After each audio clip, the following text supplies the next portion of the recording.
దేశ రాజధాని ఢిల్లీ అట్టుడికిపోతోంది. ఇంత పెద్ద న్యూస్ జరుగుతున్నా కూడా మన తెలుగు రాష్ట్రాల్లో కనీసం ఒక చిన్న బులెటిన్ లేదు. తెలుగు మీడియాలో ఒక చిన్న న్యూస్ కానీ ఒక బులెటిన్ కానీ ఏది ఇప్పటివరకు లేదు. సౌత్ ఢిల్లీ ఉత్తమ్ నగర్లో 6 ఏళ్ల పాప తన ఇంటి ముందట హోలీ ఆడుకుంటూ అనుకోకుండా బెలూన్ బయటికి ఇచ్చేస్తే అది ఒక ముస్లిం మహిళ మీద పడ్డది. ఆమె వాళ్ళ ఇంటికి వెళ్ళిపోయి ఒక 16 మంది అబ్దుల్లాలను వెంట పెట్టుకుని వచ్చింది. 16 మంది అబ్దుల్లాలు ఎలా వచ్చారంటే కడవళ్ళు, కత్తులు, చాకులు పట్టుకుని వచ్చేసారు.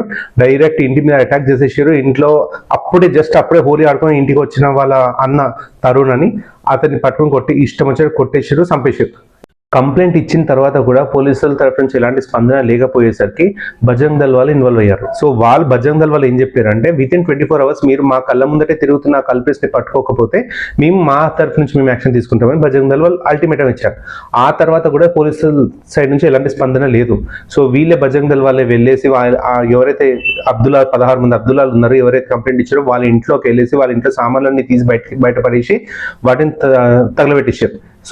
సో ఇది జరిగిన తర్వాత హిందువుల విపరీతంగా ధైర్యం వచ్చేసింది. సో జనాలందరూ రోడ్ల మీదకి ఎక్కేసారు.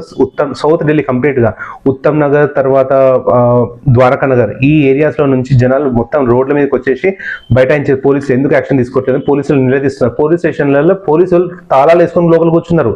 ఇది పరిస్థితి. ఒక చిన్న 6 ఏళ్ల పాప, ఆమెకి ఏం తెలుసు ఎవరితో హోలీ ఆడాలి ఎవరితో హోలీ ఆడద్దు, ఆమెకి ఏం తెలుసు? ఒక చిన్న వాటర్ బెలూన్ వేస్ట్ అందుకు వాళ్ళ ఇంట్లో వాళ్ళ అన్నని 26 ఏళ్ల యువకుడిని చంపడం అంటే అది ఎంతవరకు వాళ్ళ మానసిక స్థితి చూడండి, వాళ్ళ మెంటల్ సిచ్యువేషన్ చూడండి, అసలు ఎంత భయంకరంగా తయారైపోయారు వాళ్ళు. ఇదే పరిస్థితి వాళ్ళకి మాత్రమే ఉంది, మనకు లేదని అనుకోకండి. ఏ పార్టీలో ఉన్నా సరే, పార్టీలు ఏవైనా సరే, బీజేపీ ఉన్నా, కాంగ్రెస్ ఉన్నా, బీఆర్ఎస్ ఉన్నా బలవుతున్నది హిందువులే. ఇది వాస్తవం. మొన్న బహింసాలో కూడా ఇదే పరిస్థితి, బలైంది హిందువులే. ఇప్పుడు ఈ విషయంలో కూడా బలైంది హిందువులే.